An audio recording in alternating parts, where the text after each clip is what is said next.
नमस्कार मेरे प्यारे YouTube परिवार, स्वागत है आपका मोनिट्स व्लॉग में।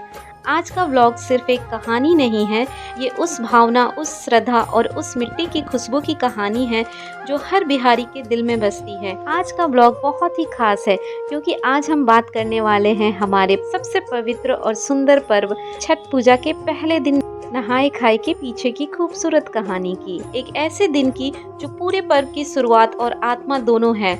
नहाए खाए दो शब्द लेकिन बहुत ही गहरी बात कहते हैं। नहाए का मतलब शरीर की सफाई, खाए का मतलब आत्मा की शुद्धता, जिसका मतलब होता है स्नान करके पवित्र भोजन करना। लेकिन क्या आपने कभी सोचा है कि इसके पीछे की कहानी क्या है? कहानी शुरू होती है प्राचीन काल से। कहा जाता है महाभारत काल में जब पांडवों ने सब कुछ खो दिया था, राज्य, धन, सम्मान, सब कुछ, तब द्रौपदी ने भगवान सूर्य देव की उपासना शुरू की। उन्होंने 4 दिन का व्रत रखा जिसकी शुरुआत भी नहाए खाए से हुई थी। कहते हैं सूर्य देव उनके सामने प्रकट हुए और बोले, हे द्रौपदी, जो सच्चे मन से मेरी उपासना करेगा मैं उसके जीवन में प्रकाश भर दूंगा। उसी व्रत से छठ पूजा की परंपरा शुरू हुई। तभी से हर माँ, हर बेटी, हर बहू नहाए खाए से अपनी भक्ति की शुरुआत करती है। ये सिर्फ एक रिवाज नहीं, ये आस्था की जड़ है। सबसे प्यारा हिस्सा, आज का प्रसाद। आज बनता है कद्दू की सब्जी, दाल, भात, पकोड़े, लेकिन बिना लहसुन प्याज के। इसमें कोई भारी मसाले भी नहीं होते क्योंकि नहाए खाए सादगी का प्रतीक है। कद्दू सूरज के प्रतीक मानते हैं, दाल की खुशबू भक्ति जैसी पवित्र और भात की गर्मी माँ के हाथों जैसे सुकून भरी होती है। ये खाना शरीर नहीं आत्मा को पोषण देता है। हर परिवार में इस दिन की थाली वही रहती है। कई लोग पूछते हैं लहसुन प्याज क्यों नहीं? क्योंकि छठ पूजा में जो भोजन चढ़ाया जाता है वह सिर्फ पेट भरने के लिए नहीं, वो देवताओं को अर्पित प्रसाद है। लहसुन प्याज को तामसिक भोजन माना गया है जो मन में अशांति और शरीर में उत्तेजना लाता है। लेकिन छठ पूजा संयम का पर्व है जहाँ मन को शांति में रखना सबसे जरूरी है। इसलिए कहा गया है, भक्ति वही बसती है जहाँ सादगी हो। नहाए खाए का सबसे सुंदर पल वो होता है जब पूरा परिवार एक साथ बैठता है।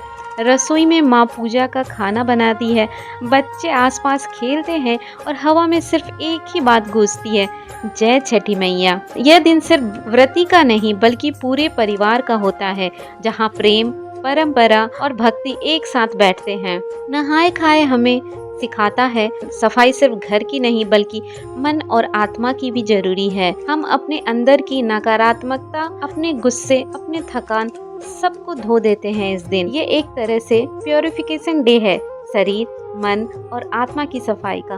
और इसी दिन से शुरू होता है छठ माता की आराधना का पवित्र सफर। कहते हैं छठ सिर्फ सूर्य उपासना नहीं, ये मातृ शक्ति, प्रकृति और मानव के बीच संतुलन की पूजा है।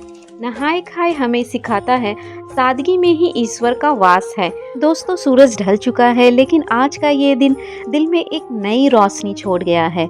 आज का नहाए खाए सिर्फ पूजा का पहला कदम नहीं था, यह अपने अंदर झांकने का एक मौका था जहां हम अपने मन की सफाई करते हैं, अपने विचारों को पवित्र करते हैं और अपनी आत्मा को छठी मैया के चरणों में समर्पित करते हैं।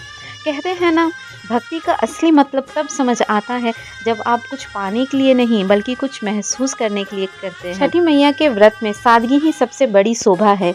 ना लहसुन, ना प्याज, बस शुद्ध मन, साफ दिल और अटूट विश्वास। आज के दिन से एक नई यात्रा शुरू होती है, सूर्य देव की ओर, रोशनी की ओर और खुद की ओर। दोस्तों, अगर आज का व्लॉग आपको थोड़ा भी अपने बचपन, अपनी गांव, अपनी माँ की याद दिलाया हो तो कमेंट में जरूर लिखिए जय छठी मैया। आपके एक शब्द से पता चलेगा कि हमारी परंपरा आज भी जिंदा है।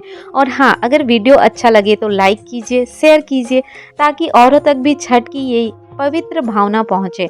और सब्सक्राइब कीजिए हमारे चैनल मोनिट्स व्लॉग को, क्योंकि अगली वीडियो में हम लेकर आएंगे छठ पूजा का दूसरा पवित्र चरण, खरना की रात, जहां श्रद्धा और मिठास एक साथ मिलते हैं। तब तक के लिए जय सूर्यदेव, जय छठी मैया और दिल से धन्यवाद कि आपने हमें इतना प्यार दिया।